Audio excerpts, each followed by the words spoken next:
Hello again, welcome back to my channel, The Wellbeing Guinea Pig, and I'm your host Jenny. Today's subject is going to be about being authentically independent. What I mean by that, how I've applied skills that I've learned to be the independent person that I am, and how I can pass that knowledge on to yourself, and hopefully you can start a journey of feeling a little bit more independent. What I mean by that is still enjoying our friendship groups and making the most of what a group setting would bring to us, our social groups, our colleagues, for ladies who've got children, the mummies group, family group. All these groups are extremely important to us, but equally it's very important that we are our own self and and listen to our own inner being. So to start off then, what I always do with these videos is I'm going to take you back, and then I'm going to bring you to the present day and tell you the ways in which the information that I've gained and and certain techniques have really brought me on to be thinking more independently than ever, really. So right, I'm going to take you back then to, some of these subjects I think overlap somewhat. Of course, when I take you back now, you've heard a lot of things that have gone on in my past. However, I think when you can really see things and understand the way the human brain works, you can start piecing these things together and slotting them into place, and then it forms a full picture. So I think for me, growing up, I was always social. I always seemed to have a lot of friends. It was never a problem really making friends for me. However, I think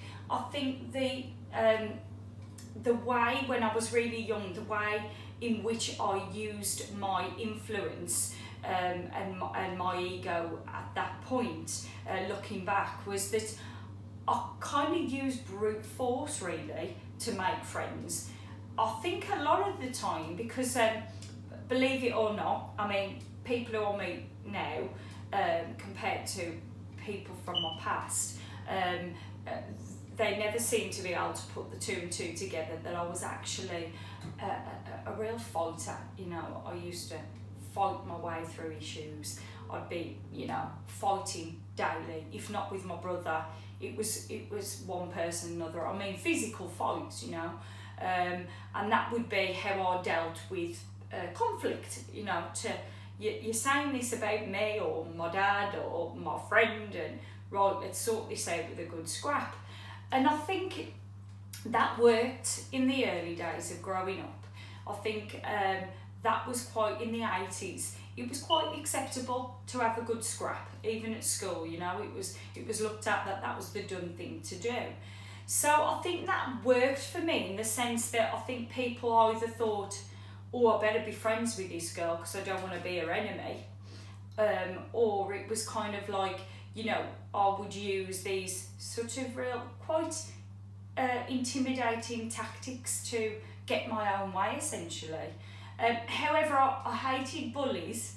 One thing I always hated, I've got to defend myself a little bit there, I never liked bullies, but I was very bullish, should I say, with everything that I did. Looking back, you just think, who was that lost little soul? That's how I look at it. And apologies to anyone that that received the wrath of me back in those days.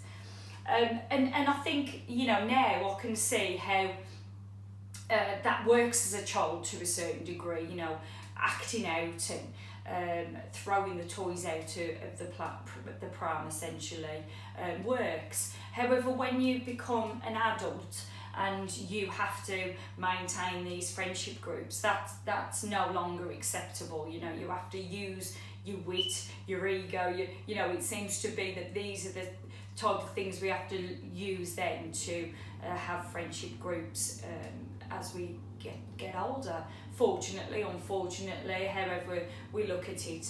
And I think because I used that method growing up, when it actually came to me being in adulthood, and to make friends in a different way, attract people to me in a different way, I was a little bit lost.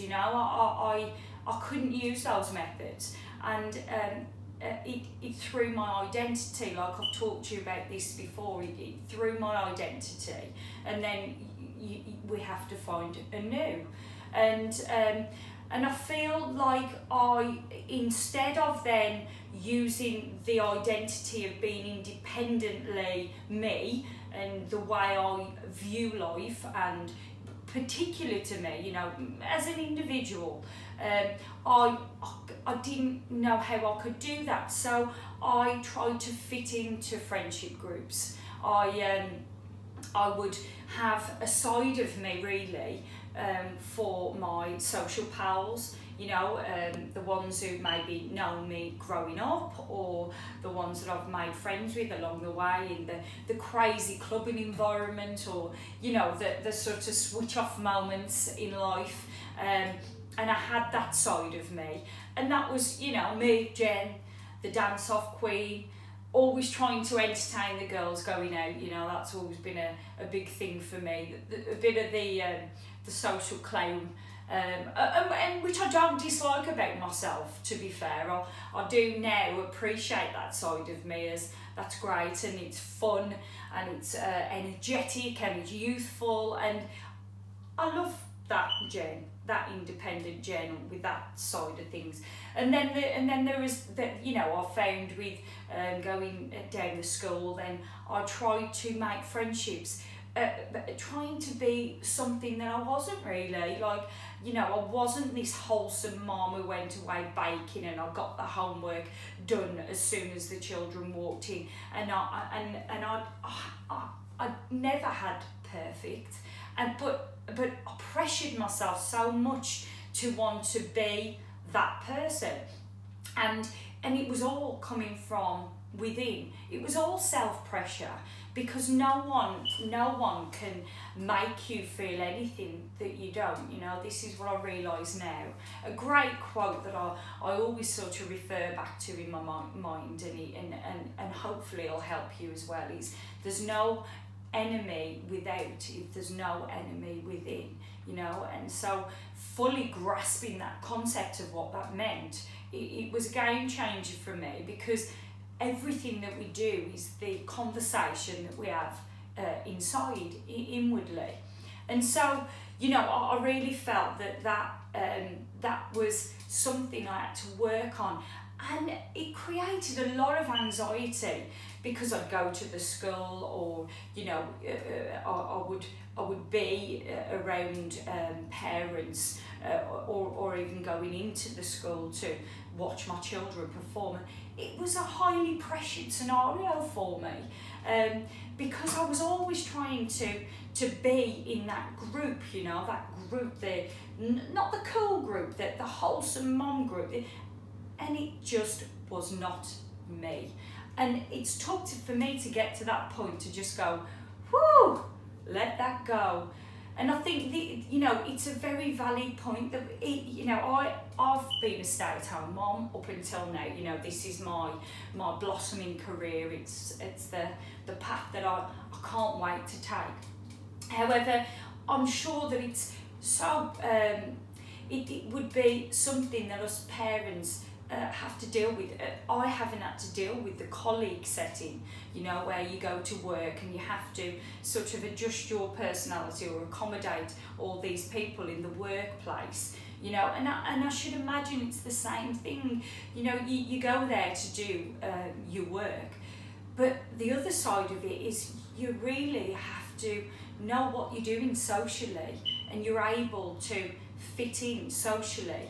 And this is what I mean.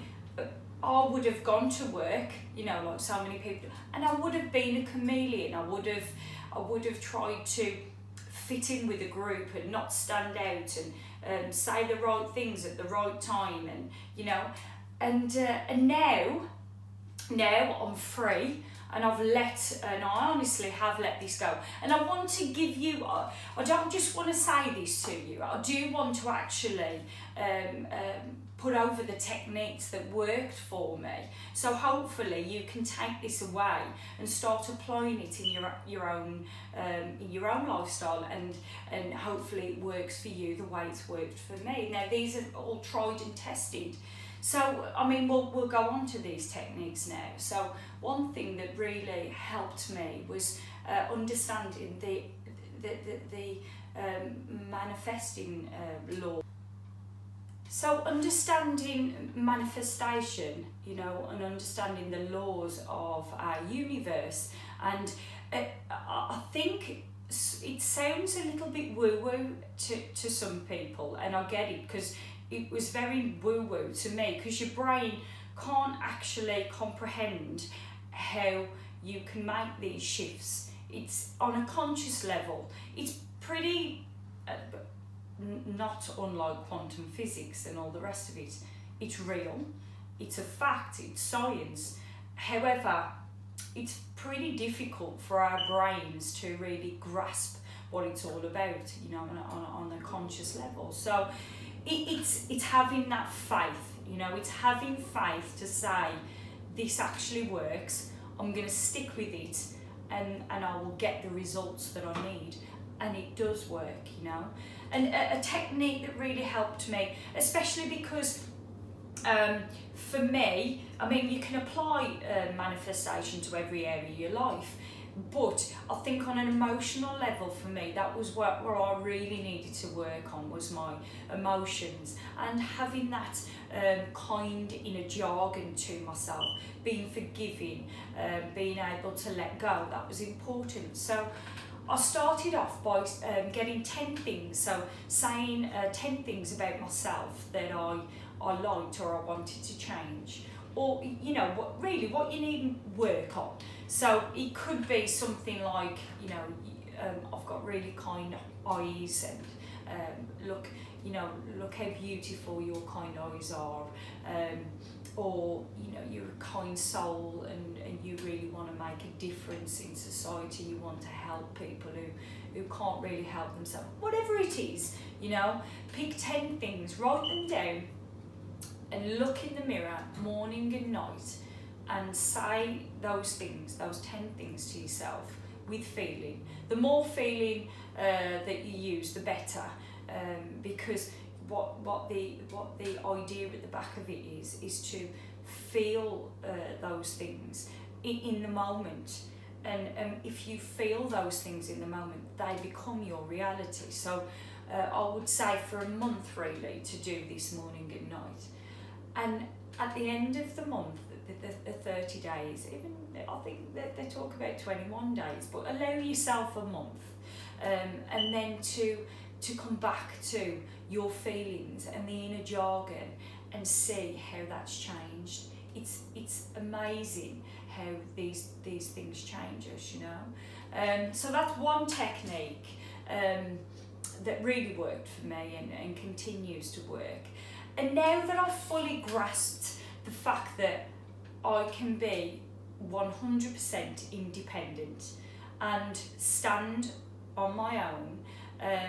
I mean, for example, now I couldn't go down on the school run without trying to stand with a mother, a father, and have discussions, because I really wasn't comfortable in my own skin just standing there.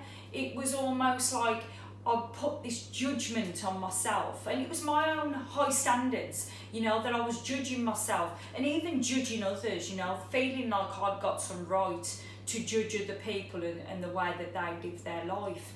And I couldn't stand there without, it was almost saying to me that I was a failure as a person if I stood at the school gates and just stood there on my own, independent, feeling worthy of my surroundings. Now I'm using the school as an example because, you know, being a stay-at-home mom, that was my pressure, and whether you think it's not a pressure or it is a pressure, it's individual to you. It's the way that you look at these things. And one person could say, why would you possibly get upset about that? And then the other person, they could be a wreck, you know. And I understand this now, especially going through anxiety and depression. It really is unique to you, your own history, your own experiences, and what triggers are for you. I want to talk to you about some things being particular to us women, which we don't always sort of forgive ourselves or allow certain things to be there, because we've always got this pressure to not drop the facade, you know, to keep this these judgments or opinions of oneself, and to not let them fluctuate in any way. And I think it's very unrealistic, because even though we hate it when men say we're hormonal, it's like the worst thing for a bloke to say, and they always seem to think that they've got the right to say it. Anyway, that's beside the point. Thank you, men. But no, on a serious note, I think we never allow ourselves to fluctuate with our own feelings, and it is a reality that our hormones, us women, it takes us on a bit of a merry-go-round sometimes, you know, and we never allow ourselves to think, well, this is how I feel today, and tomorrow I'm going to maybe feeling another way, you know, and I'm a bit hormonal at the moment, and to forgive ourselves for having those moments.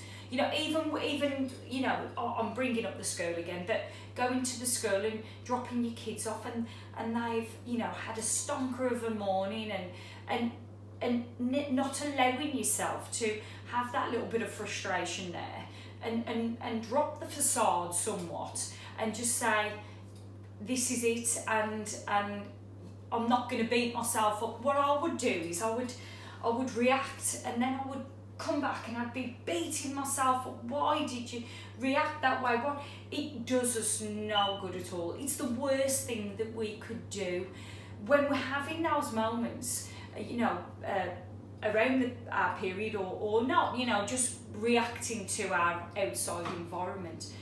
Our jargon inside, inwardly, really should be forgiveness.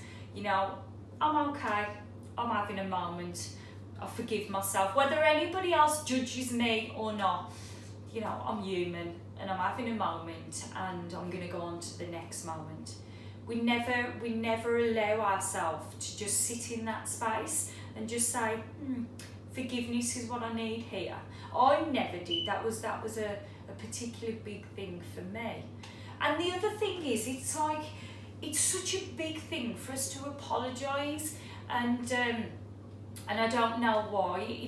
It's almost like to apologise. It's the ego, you know. It's an attack on our ego, because we do get it wrong. We get it wrong. I'll get it wrong all the time. I'll bring for you, I mean, a frustration for me. I don't know whether you feel the same, but technology absolutely drives me crazy. So I did this video yesterday, and it was absolutely wonderful. I felt so good about doing this video, and I thought, wow, you know, that it just flew out of me, and it was so effortless, and that's great. I love those type of YouTube videos when you don't really have to think, it just flows. So yeah, so 50 minutes I'd recorded, and it went lovely. However, when I wanted to edit the video, me being a multitasker, as I like to think that I am, I erased it instead of editing it. And then I didn't just erase it off the iPhone erasey bit. I erased it from out the cloud, it gone, you know. And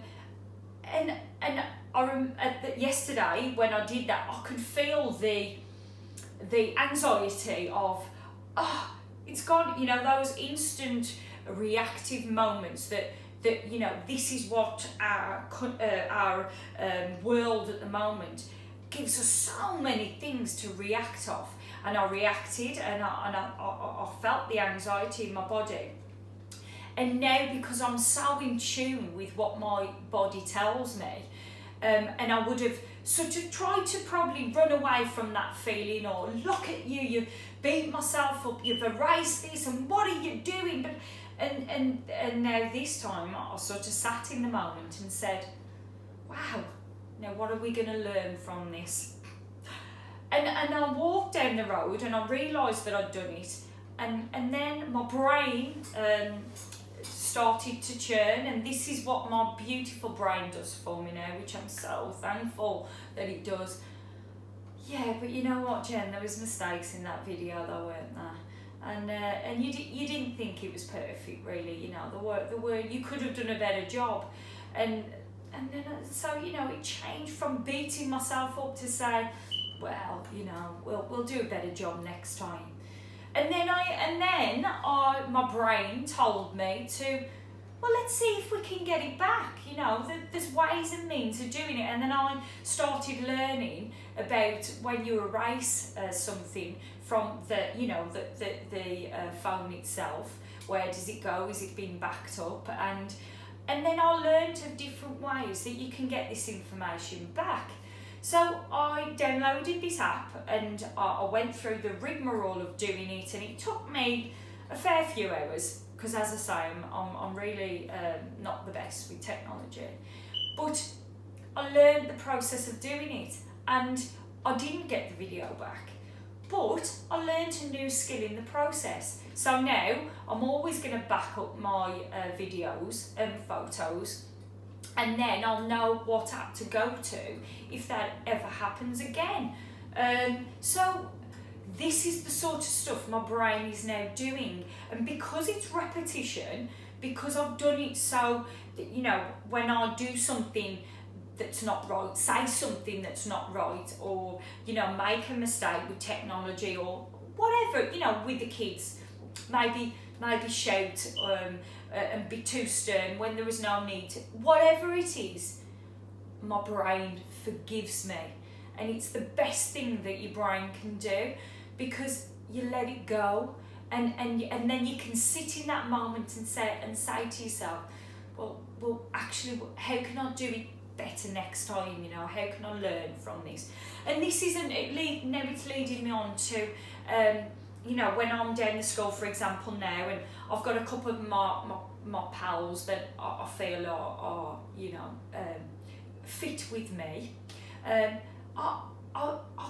can see where, because I feel like me as a person, I'm always looking to help people. I understand that that's fundamentally who I am. So I look at it like this now. I'm standing down the school, and who can I help? You know, if someone wants to approach me, I'm very smiley, I'm very happy, I'm very confident. Now, if someone's having a rubbish day, because I'm not concentrating in my own little world of, oh, are you saying this? Look, so-and-so's over there. Are they your friend? You know, all that's gone. So now I can sit in a space where I can go, oh, Amy looks like she's having a bad day today. What can I do to make Amy's day that little bit better? I can smile at Amy, and I can show a bit of understanding if I talk to her. You know, I mean, Amy's an example, but you know, this is the sort, when you're not locked in your own world, you can then see how you can help other people, and then you know, it's interesting as well. Now I'm not in a space where I've got to constantly regurgitate my own thoughts. My brain comes up with conclusions to the person that I am and how I function, you know, and I've come to the conclusion that the type of people who I really attract and I'm attracted to are the people that are so imperfectly perfect, the ones really who've gone through a lot of problems in their life and gone through their own trials and tribulations, and probably are on the deep side of life, you know, want to look at the world in a non-superficial way.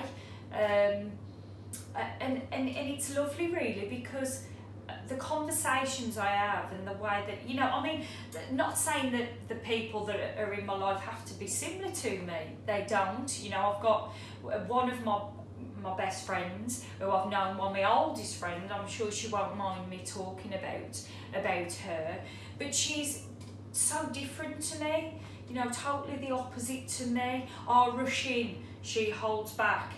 You know, I'm more outward, I'm more socially outgoing. She's very, she watches the way that people react, and she susses things out for herself.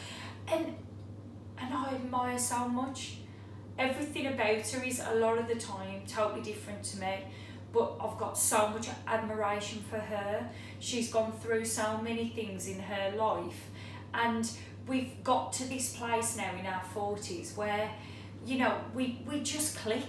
It's effortless. You know, I've got her, she's got me. We build each other up, and this is what our friendship should be. We haven't got to be like our friends, but we've got to support each other and be that person that always holds each other up, you know, no matter what they're going through. It's extremely important, and I'm so lucky to have the group of friends that I've got, you know. I'd like to just mention at this point about our societal rules as well. You know, we've gone along in society, and we believe that this is the way it's always been, and the way it should always be. And I don't think we really understand it. And now, because I do so much work on my own feelings and bettering myself emotionally so I can be there on a better capacity for others, I really see the way that we prioritise finances and accumulating wealth, you know, and that seems to be the pinnacle of the aspirations for people, and I really see the detrimental side of it. We feel that, you know, and going back to social groups, a lot of time people come together because they're financially in the same position, and that gives them the, you know, it feeds into this judgment and putting yourself on a pedestal financially, and then giving yourself no leeway to really drop down from that pedestal at all. And this is why we see so much mental health, you know, because that can only take us so far, you know. The greens can only give us so much, and if we're having, you know, for example, one thing that gets to me, and I'm not using this to pinpoint at anyone, it's something in society, this is just one thing that we do it and we find it acceptable.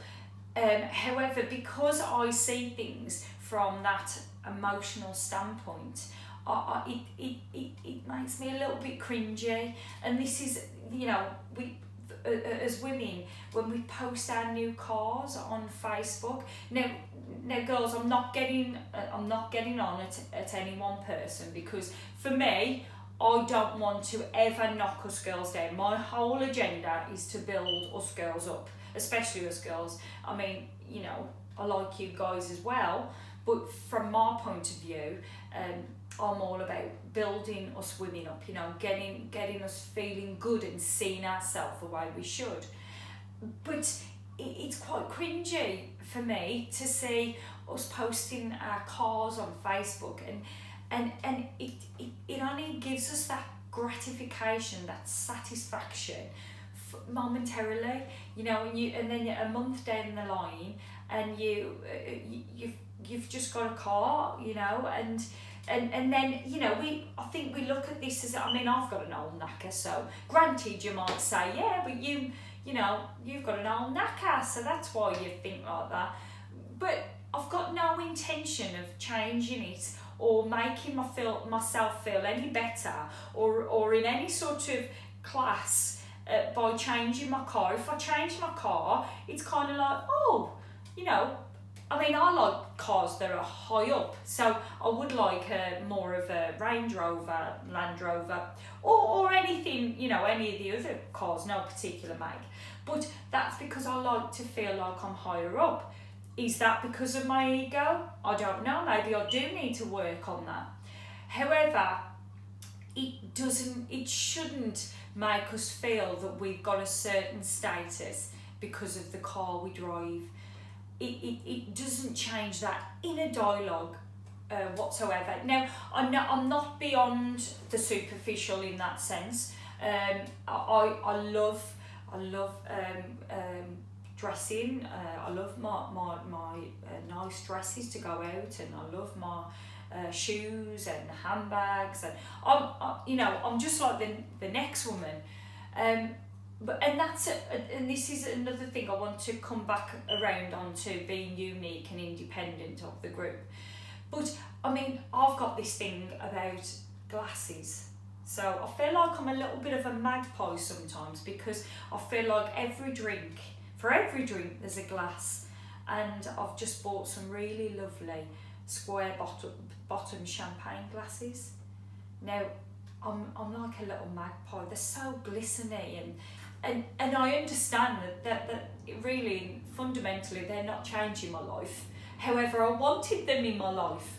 You know, I've got an affinity to it. I see a posh glass when I'm out, and I'm like, oh, I love that glass. So, you know, what's all that about? I know it's not to do with me as a person, but the point I'm trying to make is that I'm not above making these decisions. However, we do really need to come back to our thoughts and think, what is that saying about me?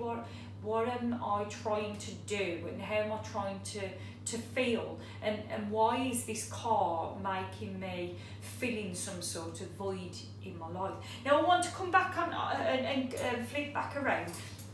I want to talk about the fashion side of things as well, and spending so much money on you know, clothes, shoes, handbags. We don't need to. I really feel that, again, following fashion, it's just momentarily there, you know. Like for me, I'm really happy because I've come to a conclusion in my life that I don't need to follow any fashion. I go with my own particular body and what looks good on me. You know, at the moment there's all these eyebrows that go up and stuff like that. You know, big eyebrows and big hair, and it's all big.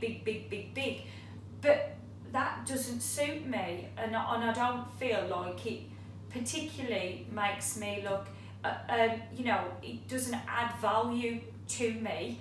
I want to, don't get me wrong, doing these videos and being a life coach, that's encompasses all areas. I want to be a well-being life coach, so that encompasses, you know, the mental side of things and the physical side of things. And I want to show a side to myself which reflects how I want to help people.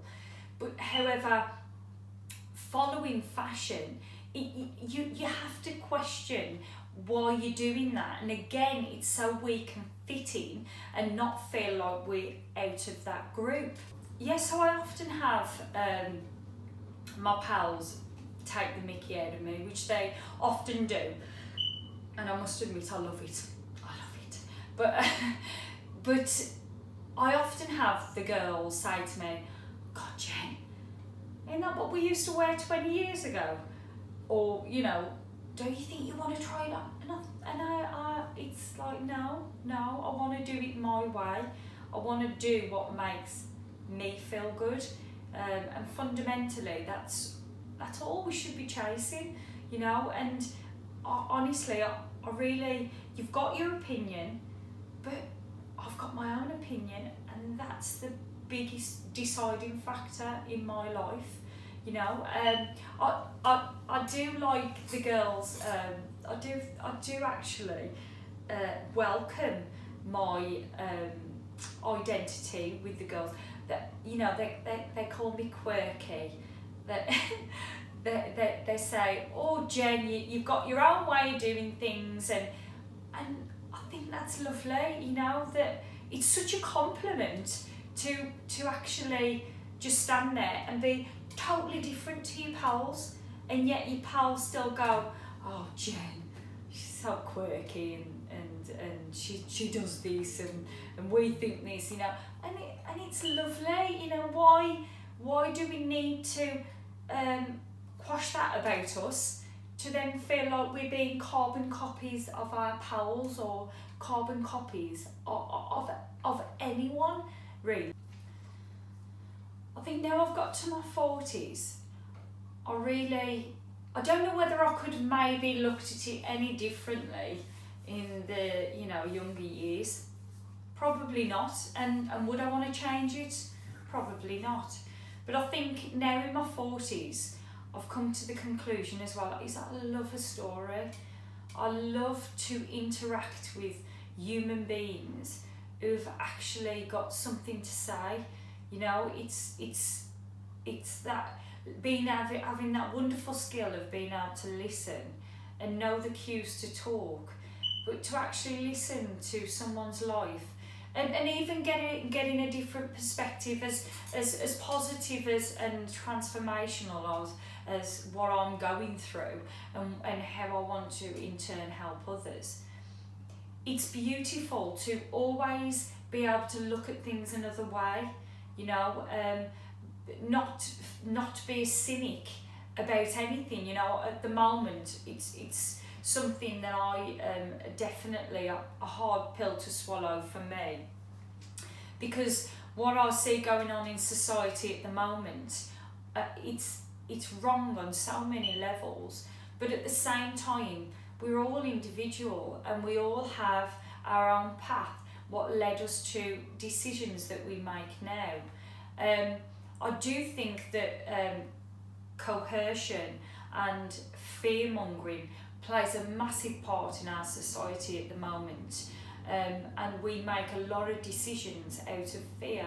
However, actually standing there and having a one-to-one conversation with someone who's got a different point of view and who's got a big story and they see it a certain way, it's really eye-opening for me, and it's wonderful for me to take that on and learn a better way of communicating with others.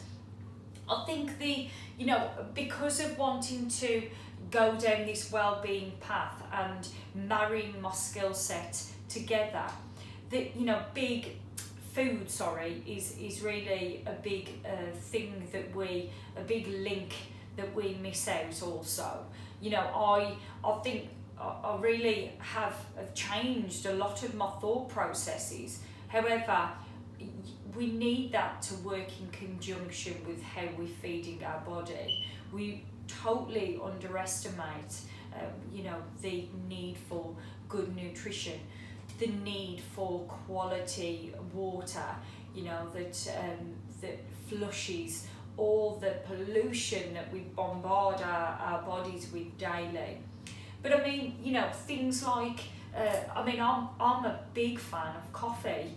I've tried the bulletproof coffee and all the rest of it, but I grow my own coffee beans, organic. I will always stress to people to have organic coffee. It's really laden with so many pesticides, fungicides, herbicides from any of the conventional coffees. They really do the opposite, and they leave you so jittery. These conventional coffees just leave you jittery. Now I grow my own coffee beans and organic coffee beans, and medium roast. I like my medium roast, Arabica. But I don't have any jitters, and I probably have about 5 big cups of coffee in the morning. I have no jitters because of the quality of the bean, but it really makes me come alive, you know, and not in that, you know, that out of control way, but really switches my brain on. You know, I feel like coffee is a real, and now it's all to do with the individual as well, you know, and you do have to sort of build up your tolerance with coffee to a certain degree. But, you know, I love, and it's got so many, I mean, I could go on about the health benefits of good coffee.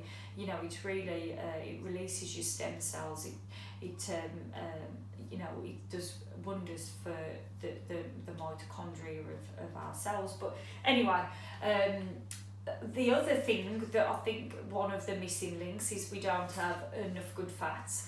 Our ratio with omega-3s to omega-6 is all off.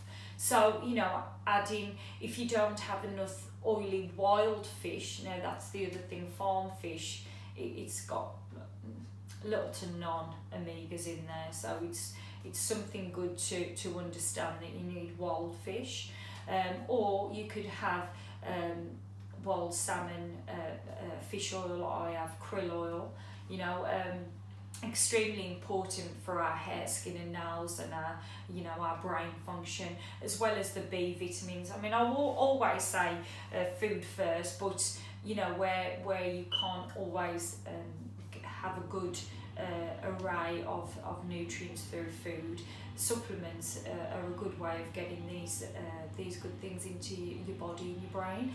You know, turmeric. My friends take the mickey out of me for that one as well. I say turmeric and black pepper. However, most of my friends think it's turmeric or turmeric, however way you want to put it, you know what I mean.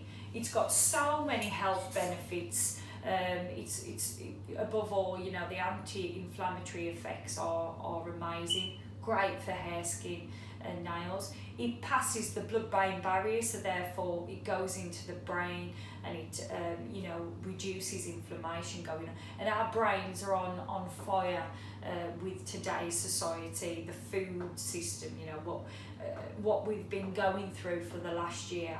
We really need these healing, sealing, anti-inflammatory foods. So, you know, that's another key aspect that we have to look at these things as holistic, you know, from the brain, the body connection, everything is all connected together. And the missing link for me, and I've told you about this before, was the mental side of things, the constantly berating myself and feeling like I wasn't good enough and feeling unintelligent. I've totally transformed that, and it's amazing to get over to people that this is possible. You can change your life radically.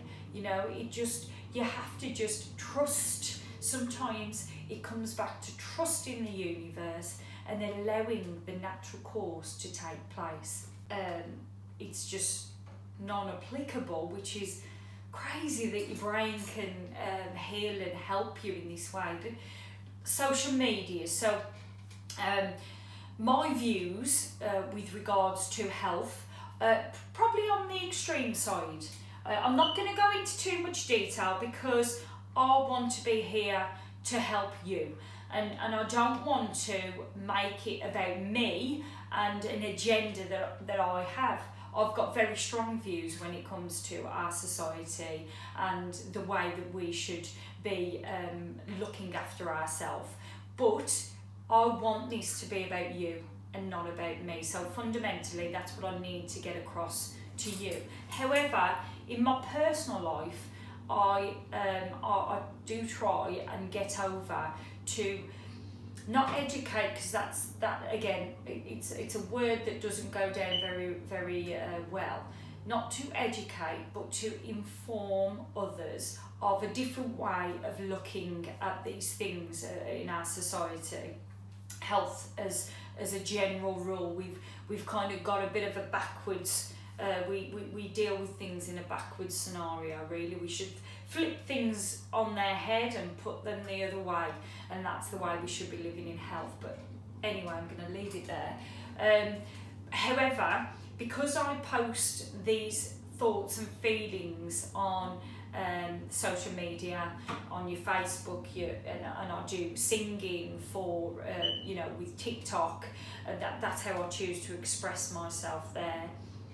Instagram, I've got these very strong views, and now I've got the confidence to, and that I've got enough knowledge to be able to really put that information out and feel very confident in what I believe in. But however, everyone's got their own view, and there has been occasions of late, because of being a lot more confident and open and upfront with things that I've thought for a very long time. Of course, then you get a reaction back, and not everyone's going to share your view, and so with these particular topics at the moment, people have strong views. So I look at these things as learning curves now. So what can this teach me? What can the response of a negative response from me posting something on Facebook or Instagram, or putting a singing video on a TikTok, what can I learn from this? And after the initial feelings of being attacked, my ego, attacking me personally, I've realised that it's not about me, it's not about me, and people are can be in a totally different scenario to you, and in quite a lonely place. They either feel like they have to feel strength within a group, or they're just in a lost place in their life, and they then try to inflict that feeling onto others and put that judgment onto others who are standing quite independently. And I see it for what it is now. There's no personal attack on me, and even if there is a personal attack on me with my singing, for example, which I've had people say not so very nice things to me on TikTok. And now, because my brain's working in conjunction with the health, that health platform that I'm going on, instantly my reaction is, oh, well, you're entitled to your opinion, and I wish you all the best. And this is my response now. Instead of it being, oh, how could they say that about my singing, or I've posted something from the heart, I actually want to help you. You've got to understand that you've got to take the emotion out of what you're trying to get across. Otherwise, you've failed at the first. You've fallen at the first hurdle. So this is something that I'm amazed again with my beautiful brain, and I mean this in a non-egotistical way. I'm not, oh, look at me, I'm so great. And I mean that I'm just so blessed and so thankful that my brain now, because of doing this repetition, goes, oh, we ain't having any of that, and then it gives me these thoughts of, oh, I wouldn't, maybe they're really unhappy in their own life, or they've had a life where it's made them look at things in a totally different way, and it's coming from that place of understanding, and even what comes with then understanding is forgiveness. So and I understand that people they find it extremely difficult to apologise or admit that they're wrong, or on a personal level for me, in my family, I've tried to do this, like,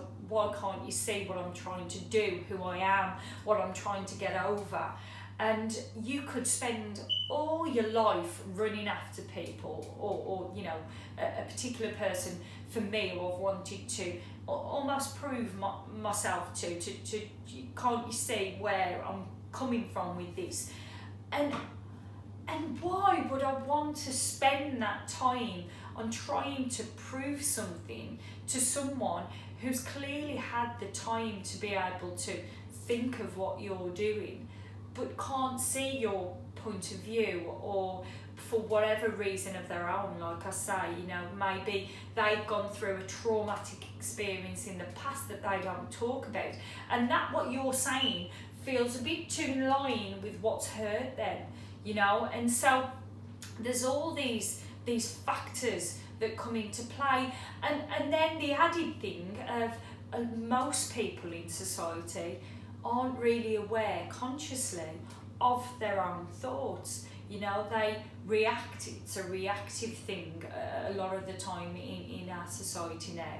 And so for me, then my brain being able to say, but you know, you're not the be all and end all of this world, you're just a small little part of it. So whatever you're feeling, somebody else can feel totally the opposite and be okay with that feeling. So it's really helped me, you know, to find that forgiveness, and to, you know, if to come in contact with somebody who maybe you didn't get on with for these personal reasons, to be able to say, all's forgiven, you know, I'm not holding on to any animosity, I'm not holding on to any hate, any of those emotions that could possibly hold me back. I want to release all that, let that all go, so I can be the best version of myself, so I can put that across to you. I've really enjoyed doing this YouTube video today. I think we're going to wrap it up there. But before I go, I would like to leave you with just a little bit of homework, if you wouldn't mind. I think this is how I'm going to sort of do it going forward now, putting in techniques of things that help me, so you can start applying that to your own life. But I really want you to think of or write down personal qualities that independently you have away from your friendship groups, away from your work colleagues, away from your family. You know, be just independently you, authentically you, and those qualities, and write them down and go over them, really think of it. And I want you to, visualise when you're in a reactive moment.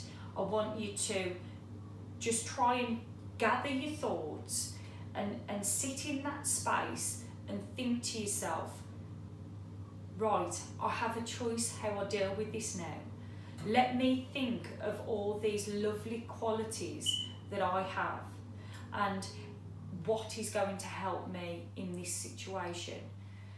Understanding that berating yourself, putting yourself down, beating yourself up for mistakes will only make the situation so much worse. So really draw on these feelings of who you are, your personal amazing qualities, and how you can forgive yourself in those moments, and think, I'm going to replace those negative thoughts with the beauty that I have within me. And it's going to take a little bit of time. It's these things, you know, it's like anything, learning curves, it's all a process. You never just get up and say, you've been saying something for 20 years of your life, and then you wake up and say something else, and it just sticks. It's a process. Everything's a process. But I want you to take home that it works because it worked for Jen, and it really has worked for me. You know, the person that I was even a year ago, I'm a totally different person now.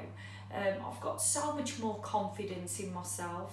I assert myself. I'm sure that I exude a lot more confidence about myself, but it's by adding these techniques in, realising that we can be in those moments, not need to take any anxieties, any thoughts away immediately, not to rush in to do something. You know, we so often sort of reach for a glass of wine if we're feeling stressed.